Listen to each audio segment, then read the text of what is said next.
and we've seen this regularly from veteran pros like Skeet Reese. A lot of Elite Series pros have been making Facebook posts and social media posts, finally voicing their opposition to it. We've also seen a increase in the number of veteran bass anglers that are guests on podcasts that are coming out against forward-facing sonar.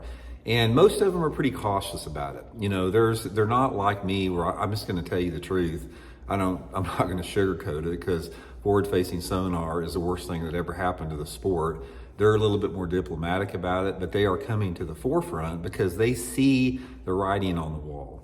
All of these professional anglers that I'm talking about here, the veterans, the people that have put in their due diligence and they've worked for decades honing their craft, and they've developed bass fishing into an art form. They've seen all of those decades of work, and they've seen their art form become worthless, completely worthless in the age of the cheater box. Because you guys seen it, you know, we've seen all the Florida tournaments getting won on it. There's nothing that's safe from it.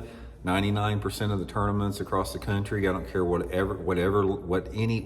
level it is, it could be local, regional, national, 99% of them are won with the cheater box. It's going to continue to get won with the cheater box, and the veteran pros are fed up with it. They see how this has degraded the art form of bass fishing, and they're finally beginning to speak out against it. Now, there's been a lot of different stuff that they bring up. Skeet was bringing up the fact about how forward-facing sonar is devastating the tackle industry in terms of the different lure categories out there. Sales are down across the board because everybody's just buying, you know, forward-facing minnows and A-rigs and stuff like that for the cheater box.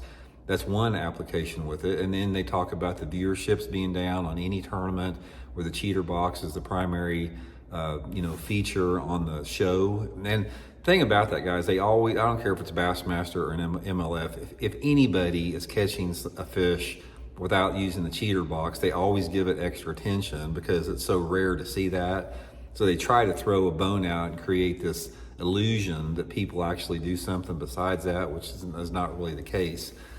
So anyway, once the opposition like this begins to coalesce around forward-facing sonar, I think that you're going to finally see some movement here, because one of the things that I've really been disappointed in with a lot of the marquee pro anglers out there is and I know guys, because I know these guys and I have interactions with them, they will talk down and they will talk bad about the cheater box like you won't believe in private, but when you get them in public, they try to be diplomatic. Oh, this is a great technology and it's changing the sport, and we got to really watch it and see how